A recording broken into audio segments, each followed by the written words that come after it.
तुम तक का अध्याय 7 है। यह कहानी का क्लाइमेक्स है, जहाँ वक्त, प्यार और किस्मत के बीच एक आखिरी फैसला होना है। आधी रात और एक जानलेवा रफ्तार। सगाई के मंडप को छोड़ आर्यन अपनी तेज रफ्तार कार लेकर सड़कों पर था। बारिश की बूंदें विंडशील्ड से टकराई रही थी, ठीक वैसे ही जैसे उसके अतीत की यादें दिल से टकरा रही थी। आज उसे देर नहीं करनी थी। उसने अपनी घड़ी की ओर देखा। रात के 11:30 बजे थे। मीरा, प्लीज मुझे छोड़कर मत जाना, वह खुद से बुदबुदा रहा था। उसने मीरा को दर्जनों फोन किए, पर उसका फोन बंद आ रहा था। आर्यन जब मीरा के घर पहुंचा तो वहां ताला लटका था। पड़ोसियों ने बताया कि मीरा अपनी बीमार मां को लेकर हमेशा के लिए शहर छोड़कर अपने गांव जा रही है और उसकी ट्रेन रात के 11:45 की है। आर्यन के पैरों तले जमीन खिसक गई। स्टेशन यहाँ से 20 मिनट की दूरी पर था और उसके पास सिर्फ 15 मिनट थे। सालों पहले 5 मिनट की देरी ने उसकी मां को छीन लिया था। आज फिर वक्त उसे चुनौती दे रहा था। आर्यन ने कार को अपनी पूरी क्षमता से दौड़ाया। वह रेड लाइट्स को पार करता हुआ अपनी जान की परवाह किए बिना रेलवे स्टेशन पहुंचा।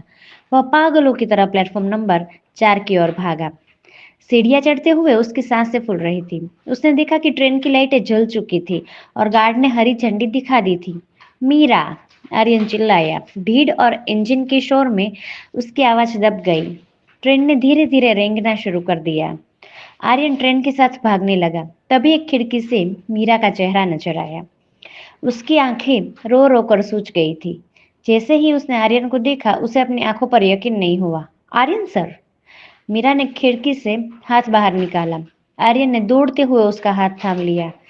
ट्रेन रफ्तार पकड़ रही थी। मीरा, मुझे माफ कर दो, मैं पत्थर बन गया था, पर तुम्हारी सादगी ने मुझे पिघला दिया। मैं तुम्हारे बिना नहीं जी सकता। लौट आओ मीरा, ये मेरा हुक्म नहीं, मेरी गुजारिश है।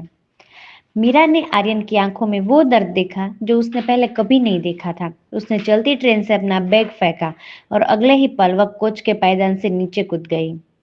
आर्यन ने उसे अपनी बाहों में संभाल लिया। दोनों प्लेटफॉर्म पर गिर पड़े। ट्रेन जा चुकी थी, पर आज वक्त हार गया था और मोहब्बत जीत गई थी। कुछ महीनों बाद आर्यन खन्ना का ऑफिस अब पहले जैसा पत्थर का नहीं रहा। अब वहां सिर्फ घड़ी की टिक टिक नहीं, बल्कि कर्मचारियों की हंसी भी सुनाई देती है।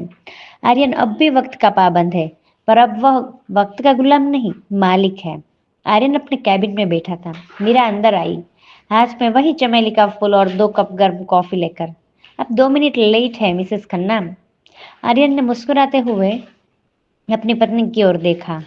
मीरा ने उसके पास आकर कॉफी टेबल पर रखी और उसकी घड़ी पर हाथ रख दिया। वक्त रुक सकता है आर्यन, पर प्यार नहीं। अब ये सफर मेरा नहीं, हमारा है, तुमसे तुम तक।